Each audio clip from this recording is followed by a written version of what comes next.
Bruce Lee vs. Bolo Yeung. The untold sparring clash that shook Hollywood, a Star World Insider exclusive documentary. Opening hook, intense orchestral music builds, fading into iconic kung fu sounds. Picture this, the sweltering heat of a Hong Kong film set in 1972. Cameras rolling, crowds of extras in white GI uniforms, and in the center of it all, two titans of martial arts facing off not for the silver screen, but in a raw, unscripted test of will and skill. One is Bruce Lee, the explosive dragon whose speed could outpace lightning. The other? Bolo Yeung, the beastly powerhouse whose muscles seemed forged from steel. Their collaboration in Enter the Dragon captivated millions, but what if I revealed that behind those glamorous fight scenes lay a real-life sparring match? A 10-minute endurance battle where philosophies clashed, egos were tested, and one man conceded in exhaustion? This isn't just movie lore. It's a hidden chapter in martial arts history that witnesses like Sammo Hung and Bob Wall have whispered about for decades. Welcome to Star World Insider, your premier destination for the raw, unfiltered stories of Hollywood icons and global celebrities. Today we're pulling back the curtain on Bruce Lee's secret showdown with Be on the Lookout Yeung, the fight that proved speed conquers strength. If this hooks you, smash that like button right now, subscribe for more explosive deep dives, and hit the bell icon so you never miss an upload. Let's dive in. Trust me, you won't want to blink. Before we unravel the real spar, let's set the stage with the film that brought these legends together. Enter the Dragon. Released in 1973, this wasn't just a movie, it was a seismic shift in cinema, blending Eastern martial arts with Western storytelling in a way that exploded box offices worldwide.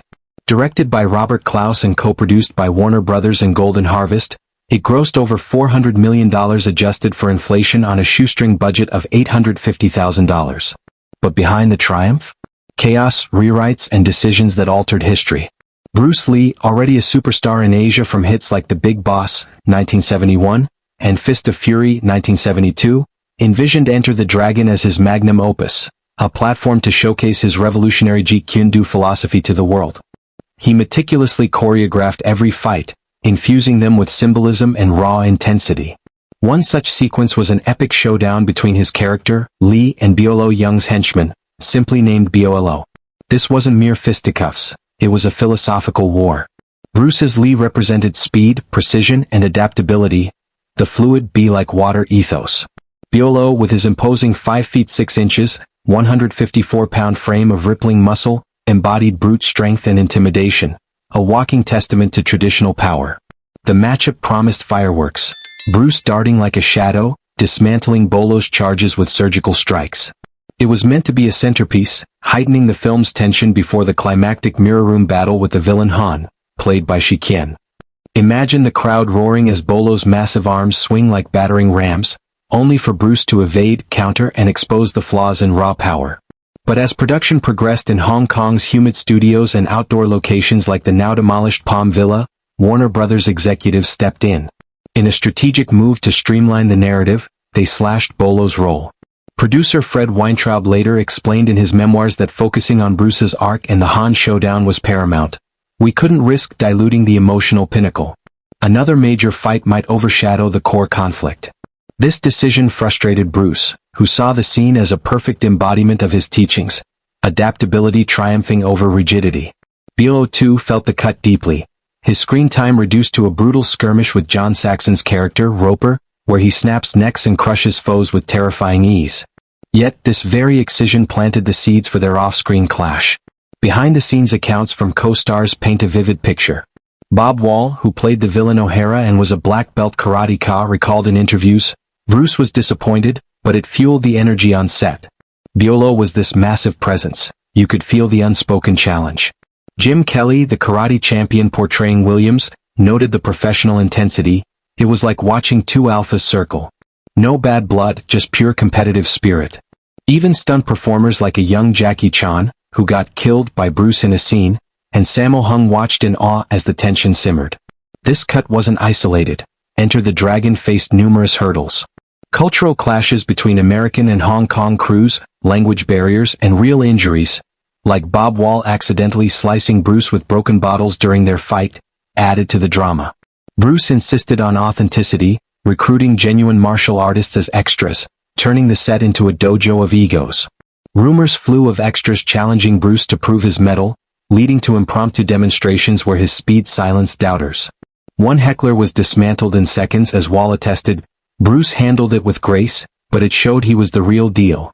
If these production secrets have you gripped, pause and drop a comment. What do you think about Warner Brothers' decision to cut the scene? Like this video to show your support, subscribe to Star World Insider for more Hollywood uncovers, and activate notifications. We've got scandals, reunions, and celebrity insights coming hot. But to grasp why this spar mattered, we must rewind to the forging of these icons. How did a street-smart kid from Hong Kong and a bodybuilding beast from China become martial arts immortals? Stay tuned. Their origins reveal the philosophies that collided. The Dragon Awakens, Bruce Lee's early life and martial evolution. Bruce Lee's journey wasn't scripted. It was a whirlwind of defiance, innovation, and unyielding drive. Born Lee Jun-fan on November 27, 1940, in San Francisco's Chinatown during the Year of the Dragon, his arrival seemed predestined for greatness. His father, Lee Hoi-chen, a Cantonese opera star, and mother, Grace Ho, from an affluent Eurasian family, returned to Hong Kong shortly after. Amid the post-World War II chaos, young Bruce grew up in Kowloon, exposed to the entertainment world early, even appearing as a child actor in films like The Kid, 1950. By age 13, Bruce's fiery temper landed him in trouble with street gangs. Hong Kong's volatile streets demanded self-defense, and after a brutal loss in a rooftop brawl, he sought training under Wing Chun master Yip Man. This wasn't casual, it was survival. Yip Man's Ip Man style, with its close-quarters efficiency, suited Bruce's slight frame. He trained relentlessly, mastering wooden dummy drills and chi saw sticky hands, techniques emphasizing sensitivity and rapid counters. But Bruce's real education came from the streets.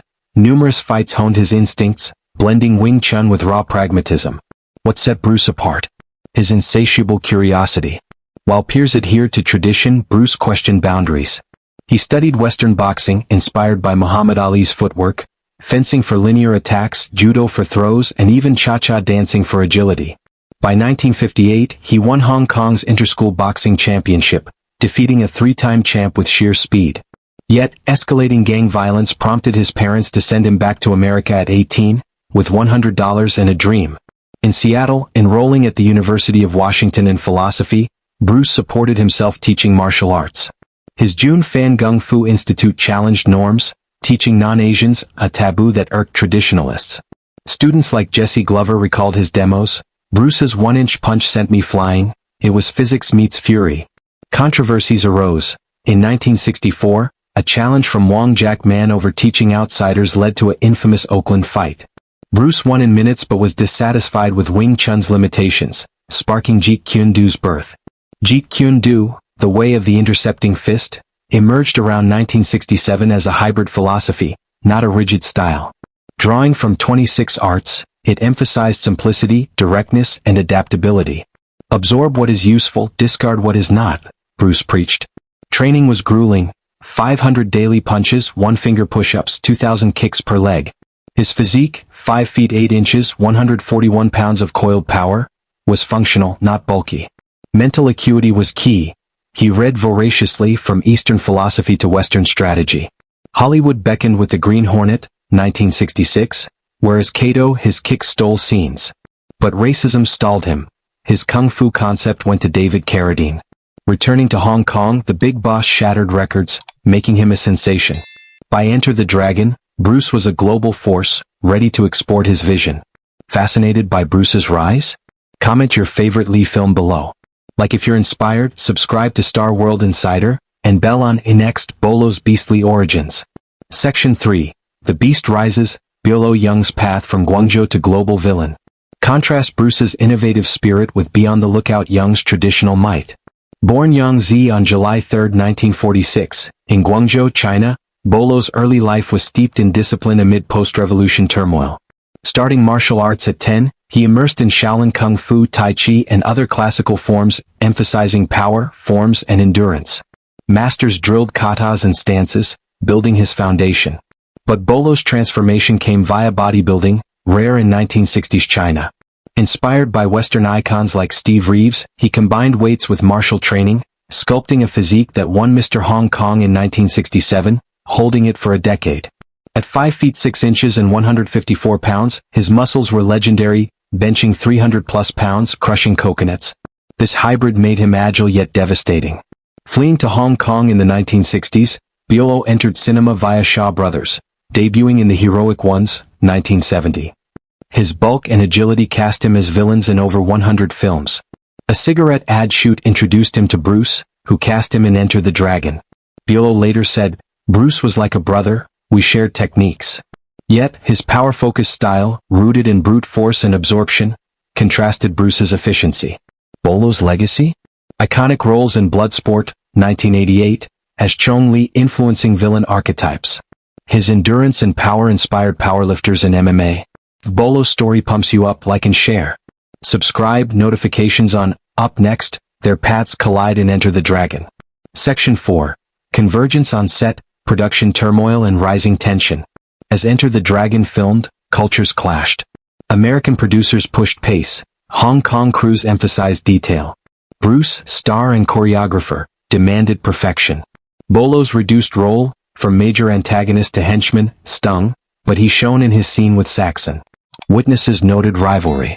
Sammo Hung, "Bruce's foot was so fast in sparring with Bolo, I didn't see it." Jackie Chan, a stuntman, admired both. Jim Kelly, unspoken energy. Bob Wall, two philosophies in human form. The cut scene amplified this, leading to Bolo's challenge. Comment, speed or strength? Like, subscribe, bell. Styles in contrast, speed versus strength, philosophy versus power. Bruce's Jeet Kune Do, fluid, efficient, targeting vulnerabilities. Speed, 9 punches/second. Endurance from cardio. Bolo, power strikes, absorption. But muscle fatigues faster. Comparisons favor Bruce in prolonged bouts. On-screen roles, heroes and henchmen. Bruce as Lee, honor, justice. Iconic mirror fight. Bolo as Bolo, menace, elevating stakes. Tension peaks, the unspoken rivalry. Training sessions became arenas. Bolo's strength feats versus Bruce's speed demos. Warner Cut sparks challenge. No grudges, friendship deepens. Bruce's death weeks later. Bolo's career continues. Influence, Bruce on MMA, UFC founders cite him. Bolo on villain tropes. Modern views, myths persist but respect endures. What a saga. Comment thoughts, like, subscribe, bell, share. More on Star World Insider.